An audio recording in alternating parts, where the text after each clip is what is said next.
Common errors in English. वैसे ये जो पार्ट है इसकी क्लास आपको मॉर्निंग में भी प्रोवाइड की गई थी और वीडियो भी बनाया गया था, लेकिन बाद में चेक किया गया। वैसे फेसबुक पर अपलोड कर दिया गया है, पर उसमें थोड़ा सा जो नॉइज़ है वो ज़्यादा आ रहा है। तो वो same part common errors in English part 3 उसको दोबारा से आप सभी के लिए बनाया जा रहा है उसका वीडियो, ठीक है। तो फर्स्ट सेंटेंस देखिए, इस साइड जो भी सेंटेंसेस लिखे गए हैं, देयर आर 5 सेंटेंसेस, 5 सेंटेंस हैं अभी आपके सामने व्हाइट बोर्ड पर। और इन ईच सेंटेंस, हर वाक्य में देयर इज़ वन मिस्टेक, एक गलती है।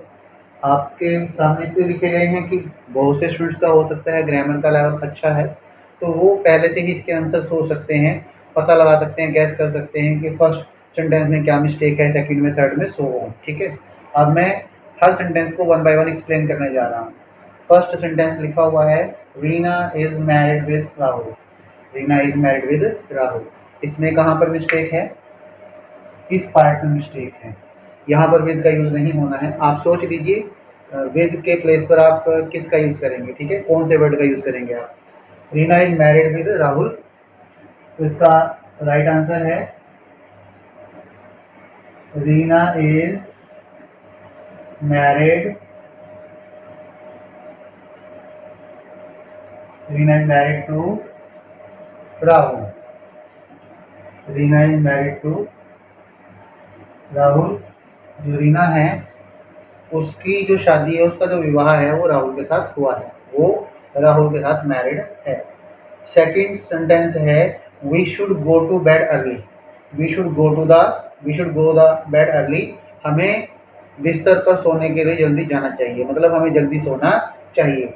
मिस्टेक जो है वो इस पार्ट में है, दा का यूज नहीं होगा, दा को रिमूव किया जाएगा, दा को हटाएंगे और दा के प्लेस पर प्रेपोजिशन के रूप में टू का यूज करेंगे। We should go to bed early. Second sentence हो जाएगा, we should go to bed, we should go to bed early। हमें जल्दी सोने के लिए जाना चाहिए, we should go to bed early। Next जो सेंटेंस है, सेंटेंस नंबर 3 है, all the students were trembling in fear। सभी विद्यार्थी डर में कांप रहे थे। तो सुनने में तो ठीक लगेगा, ठीक है ना, लेकिन इसमें भी एक प्रॉब्लम है, यहाँ पर मिस्टेक है, इनका यूज नहीं होगा। सोच लीजिए अब इनके प्लेस पर आपको क्या, कौन सा वर्ड यूज करना है, ठीक है। All the students were travelling in fear, इसको लिख देते हैं। थर्ड सेंटेंस है, ऑल द स्टूडेंट्स, सोच लीजिए आंसर क्या होगा, STUDENTS। All the students were travelling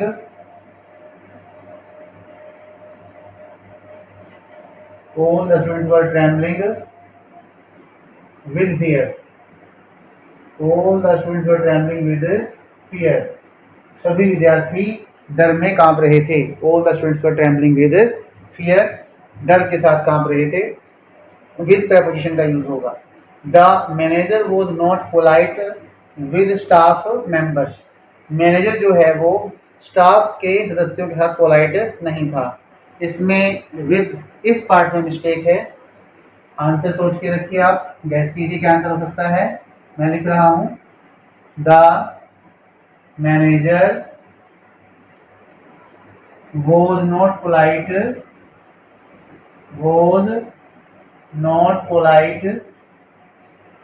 the manager was not polite to staff members, MEMBERS। The manager was not polite to staff members.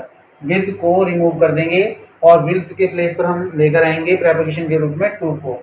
Next sentence है, the students complained against poor classroom facilities.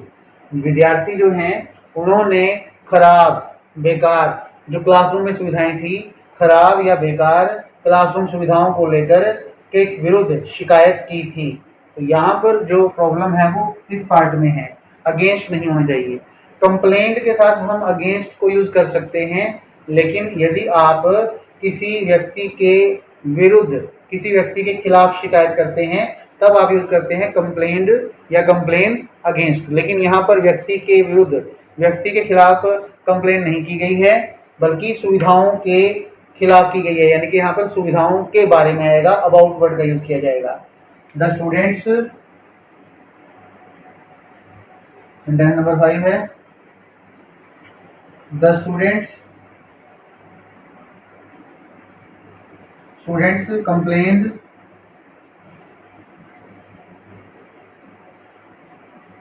complained about, the students complained about,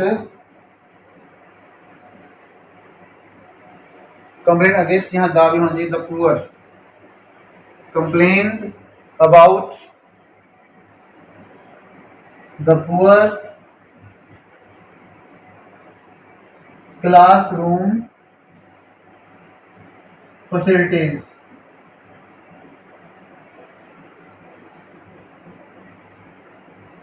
विद्यार्थियों ने classroom खराब, बेकार classroom सुविधाओं के बारे में शिकायत की थी। तो ये 5 सेंटेंस हैं और इसमें आपको मिस्टेक्स भी बताई गई हैं। अभी 1-2 सेंटेंस और करेंगे। तो मोर सेंटेंसेस हैव बीन टेकन, 2 वाक्य और लिए गए हैं। सेंटेंस नंबर 6, क्योंकि 5 हम कर चुके हैं। अब सेंटेंस नंबर 6 है, higher we go lighter we feel. जितना अधिक हम ऊंचाई पर जाते हैं उतना ही अधिक हम हल्का फील करते हैं। इसमें देखिए जो है आर्टिकल की मिस्टेक है। हायर से पहले भी हमें दा का यूज करना है और लाइटर के बाद भी हमें दा का यूज करना है। पहले मैं लिख देता हूँ, फिर मैं एक्सप्लेन करूंगा। द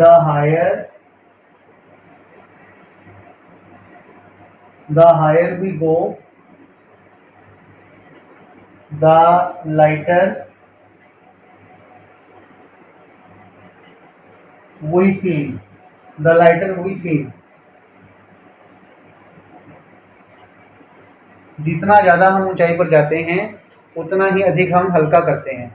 दोनों ही तरह से हिंदी तो सेम रही, हिंदी में तो कोई फर्क नहीं आया।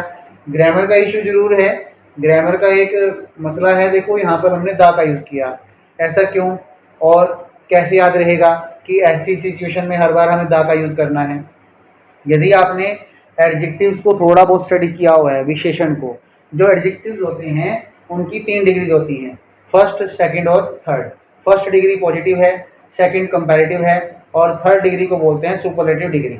जो बीच वाली डिग्री है, डिग्री नंबर 2, जिसको मैंने अभी बताया ग्रामर की भाषा में क्या कहते हैं, कंपैरेटिव डिग्री। यदि कंपैरेटिव डिग्री, ध्यान से सुन लो इस बात को, यदि किसी भी एडजेक्टिव की डिग्री नंबर 2, दूसरी डिग्री यानी कि कंपैरेटिव डिग्री एक ही वाक्य में 2 बार दी गई है, तो दोनों कंपैरेटिव डिग्री से पहले हमें आर्टिकल के रूप में दा का यूज करना पड़ेगा। अब ये डिग्रीज क्या हैं, गुड अच्छा, बेटर उससे अच्छा, बेस्ट सबसे अधिक अच्छा। तो बीच वाली जो डिग्री है बेटर वो कंपैरेटिव है, पुअर गरीब, पुअरर उससे अधिक गरीब, पुअरेस्ट सबसे अधिक गरीब, टोल लंबा या ऊंचा, टोलर उससे अधिक लंबा या ऊंचा, टोलेस्ट सबसे अधिक लंबा या ऊंचा। ठीक है, तो बीच वाली डिग्री क्या है, taller. Greater, better, poorer, richer, greater, braver, इस तरीके से जो ये डिग्रीज आपने सुनी हैं, तो ये क्या है, एडजेक्टिव की डिग्री नंबर 2 हैं, जिनको कंपैरेटिव डिग्री कहते हैं। यदि किसी भी इंग्लिश वाक्य में, इंग्लिश सेंटेंस में एक ही वाक्य में 2 कंपैरेटिव डिग्री दी गई हैं, तो दोनों ही कंपैरेटिव डिग्री से पहले आर्टिकल के रूप में दा का यूज करना होता है। इसलिए लगाया हायर और लाइटर। हाई क्या होता है, ऊंचा, हायर उससे अधिक ऊंचा, लाइट हल्का, लाइटर उससे अधिक हल्का। ठीक है ना, the higher we go the lighter we feel. जितना अधिक हम ऊंचाई पर जाते हैं, जितना अधिक हम ऊंचा जाते हैं उतना ही अधिक हल्का फील करते हैं, हल्का अनुभव करते हैं। अर्थ मूव्स अराउंड सन, इसमें मिस्टेक्स हैं आर्टिकल की। यहाँ पर भी दा का यूज होना चाहिए, यहाँ पर भी दा का। मैं लिख देता हूं एक बार, फिर बताऊंगा क्यों। The earth moves around the sun. The earth moves around the sun. तो देखिए अर्थ से पहले भी आर्टिकल के रूप में दा का यूज किया गया है और सन से पहले भी आर्टिकल के रूप में दा का यूज किया गया है, ठीक है। क्योंकि जो अर्थ है, सन है, मून है, ये जो है प्रकृति या भगवान के द्वारा बनाई गई अद्वितीय वस्तुएं हैं, अद्वितीय रचनाएं हैं। भगवान की ऐसी रचनाएं जिनके समान कोई दूसरी रचना नहीं है। अर्थ एक है, सन एक है, मून एक है। तो अर्थ से पहले द अर्थ, मून, सन से पहले द सन और मून से पहले द मून का हम यूज करते हैं। प्रकृति या भगवान के द्वारा बनाई गई अद्वितीय रचनाओं से पहले हम किसका यूज करते हैं? आर्टिकल के रूप में द का यूज करते हैं। द अर्थ, हिंदी तो अभी वही है, बस ग्रामर का इशू है। The earth moves around the sun, जो धरती है वो सूर्य के चारों ओर घूमती है। दोस्तों के लिए भी आपको जो ये जो कॉमन एरर्स हैं इसका पार्ट 3 समझ में आया होगा, पर एक सजेशन है आप सभी को कि यदि आपको ये अच्छे लग रहे हैं वीडियोस और क्लासेस तो इसको पार्ट वाइज कीजिए। पहले part 1 common errors in English part 1, then part 2, then part 3, क्योंकि अभी इसकी और भी जो हैं पार्ट्स बनाए जाने हैं, ठीक है। Thanks for watching this video and thanks for attending your class. Thank you.